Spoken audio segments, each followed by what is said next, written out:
How are you doing? Chris here, CaribbeanPot.com, vibes it up in the kitchen. Soldiers, I've been meaning to share this recipe with you all a very long time now. Now here's the thing, a lot of what I share and what I do is dependent on what's on sale at the grocery store. Yeah, I work on a budget. So it goes, man. I mean, that's how everybody does vibes, right? I found baby back ribs on sale this morning, so I thought I'd share this recipe. As I said, supposed to have done it quite a while ago. We're doing a Caribbean style stew pork ribs. You're gonna like this one, man. I guess some people will call this a brown stew, but we just know it as stew, so we're doing stew ribs. Vibes it up. Here I have the pork ribs, the baby back ribs, washed with the juice of a lemon and water. Just gonna go in with salt. Next up, Caribbean green seasoning, and I will have a link for this down in the description below. And you can also check CaribbeanPot.com for the actual recipe. All it is, it's a blend of all the herbs and garlic and all that stuff like that I like using, and it will be personalized. Every household have their own version. I'm going to go in with a little bit of tomato ketchup, some black pepper, and any sort of stewed meats you have seen me done before in the past. The sort of marinade that we're doing here would pretty much be the same. Some Worcestershire sauce. Yeah, I just turned things around on you guys there. I've got here 3 thin slices of ginger, 1 medium onion that I just diced up, a medium tomato which was also diced, and the whole idea here is to marinate this and to allow it to to put the marinade in there and allow it to marinate for a couple hours. Overnight would be best. I'm gonna go in with 2 of these bird's eye chili, or bird pepper as we call it in the Caribbean. You can use Scotch bonnet pepper or any sort of spicy pepper you like. You can leave it out altogether if you want. No big deal. All I'm gonna do now is give that a good mix, cover it with some cling wrap, and put it in the fridge to marinate for a couple hours at least. I've got my Dutchy pot, so typically I would recommend getting a heavy pot on a high heat. I'm gonna go in with about a tablespoon of vegetable oil. The oil is optional because a lot of people tend to tell me that they can do it without the oil. I'm old school, so I'm going in with that oil, and I'm gonna go in with about a tablespoon and a half of golden brown sugar. Heat on high. Couple things here. The sugar will melt, it will start going frothy and bubbly. We want it to go an amber color, and that's when we're gonna go in with the marinated pieces of pork in there. The second thing is, if this is your first time doing this, you want to have the pork very close at hand, and we don't want it to go black. If it goes back, it's black. It's gone too far, it will taste bitter, and I would impress on you to use a dry spoon and something with a longer handle than this if it's your first time doing it, because when you add the seasoned meat in there, it can jump back at you and splatter on your hands. So I would recommend using a dry spoon with a long handle. Just gonna move that around because we want this to melt. It's the same process as when we did the chicken, the beef, any sort of brown stew that we've ever done.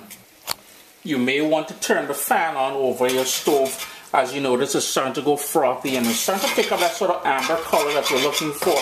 Keep moving it around just so everything is nice and even. We want that color to be even, and this is where we're going to get that stew flavor from, and that rich golden brown color as well. Turn the fan on over your stove, it will get smoky.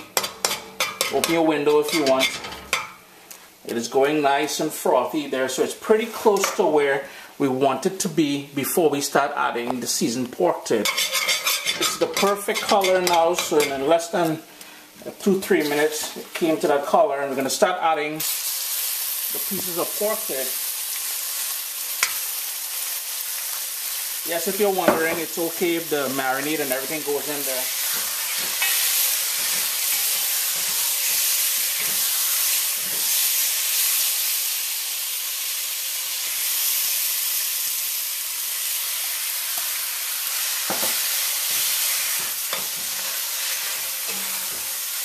moving the pieces of ribs because we want to pick up all that color and everything coated nicely. I'm going to turn my heat down to low now, and I'm going to put the lid over that and let that go for about 10 minutes. You would have noticed it would have sprung up a lot of its own natural juices. Now here's where it's been 10 minutes with that lid on there. I'm going to crank up my heat now to high.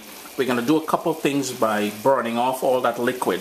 When we burn off all that liquid and we come back to the sort of oil that we started back with, let's quickly give it a stir.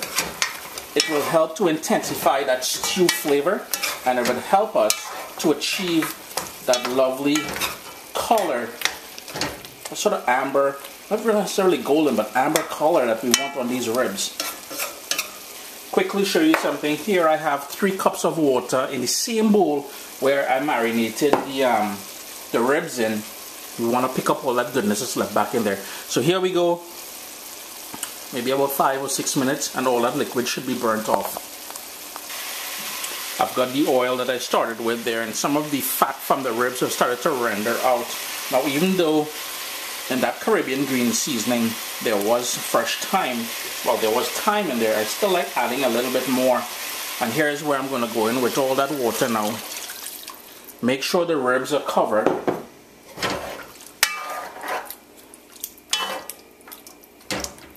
And we want to bring that up to a boil. It's started to come up to a bubble here now. So what I'm going to do is reduce my heat to low. Make sure the ribs are covered.